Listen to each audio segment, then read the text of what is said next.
भैया बहनों, आज कविवर बिहारी के जीवन परिचय के बारे में संक्षिप्त परिचय दिया जाएगा। रीतिकालीन श्रृंगार रस के प्रसिद्ध कवि कविवर बिहारी का जन्म 1603 ईस्वी में ग्वालियर के पास बसुआ गोविंदपुर ग्राम में हुआ था। बसुआ गोविंदपुर गांव में चतुर्वेदी ब्राह्मण परिवार रहता था। इनके पिता केशव राय इनके जन्म से अत्यधिक प्रसन्न थे। कुछ बड़े होने के बाद बड़े मेधावी थे बिहारी। इनके सद्गुणों को देखकर, साहित्य के प्रति रुचि को देखकर, नैसर्गिक रचना की क्षमता को देखकर बड़ी प्रसन्नता होती थी। पिता को विद्यालय पढ़ने के लिए सहर्ष उन्होंने भेजा। वहाँ पर विद्यालयी शिक्षा ग्रहण करते हुए इन्होंने अपने विषयों में अच्छी जानकारी प्राप्त की। इनके गुरु नरहरि सिंह की कृपा इनके ऊपर हो गई।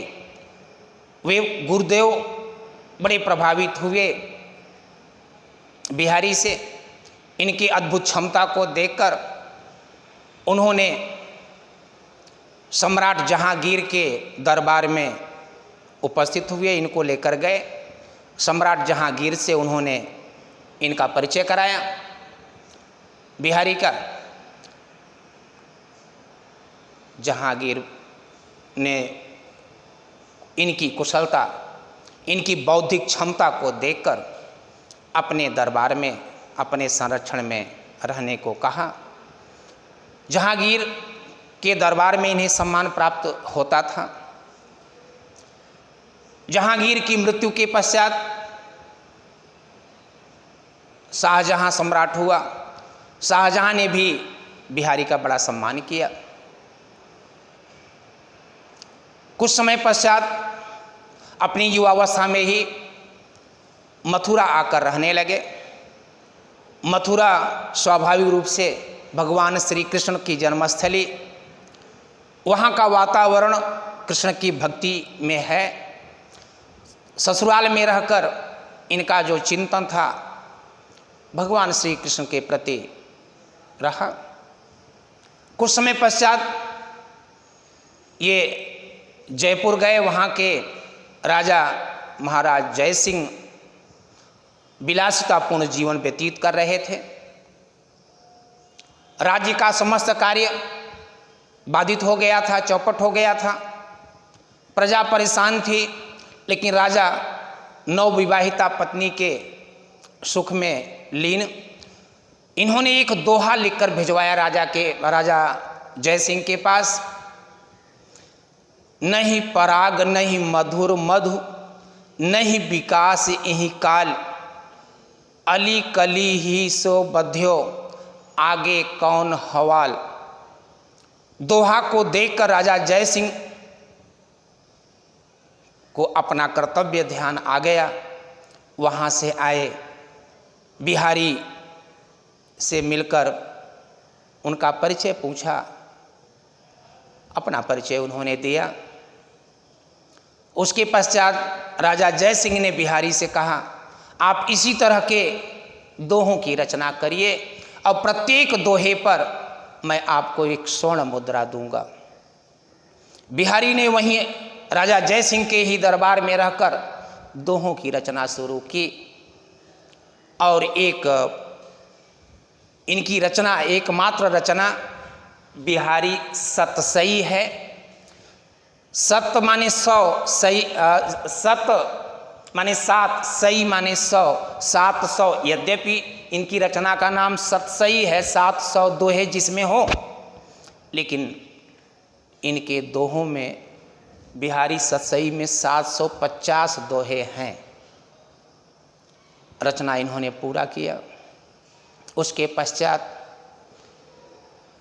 वहाँ रहते हुए इनकी पत्नी का देहांत भी हो गया। देहांत हो गया तो इनके मन में वैराग्य उत्पन्न हो गया और वृंदावन आकर रहने लगे। वैराग्य होने के बाद वृंदावन रहने लगे। भगवान श्री कृष्ण की भक्ति पहले भी करते थे और भी करने लगे। पूरा समय उसी में लगा दिए। इस तरह रहते हुए 1663 ईस्वी में इनकी मृत्यु हो गई। रीतिकालीन जो परंपरा है उसमें श्रृंगार रस के कवियों में इनका नाम आता है। वहाँ पर रीतिकाल की अनेक परंपराएं रही तो ये रीति सिद्ध कवि, बड़े प्रसिद्ध कवि रहे। इनकी जो भाषा है शुद्ध परिष्कृत परिमार्जित रही। इनके दोहों की एक विशेषता और है, गागर में सागर भरने की सामर्थ्य। कम बातों में विस्तृत कह देना ये इनका एक सामान्य प्रवृत्ति थी।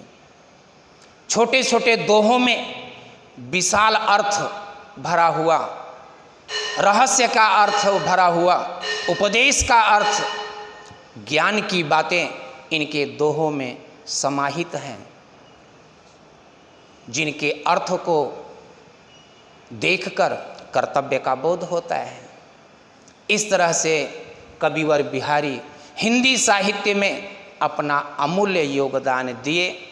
हिंदी साहित्य को समृद्ध बनाने में बिहारी का महत्वपूर्ण योगदान है। विशेष रूप से रीतिकालीन कवियों में बिहारी तो सर्वविदित हैं ही, विख्यात हैं ही, लेकिन हिंदी साहित्य में जो इनका योगदान है, इनके जो दोहे हैं, उसी प्रसिद्धि के कारण पाठ्यक्रमों में इनके दोहे जरूर समाहित हैं और उनके अर्थ को, उनके भाव को, उनके कर्तव्य बोध आदि के कारण बड़ी ख्याति प्राप्त हुई बिहारी को।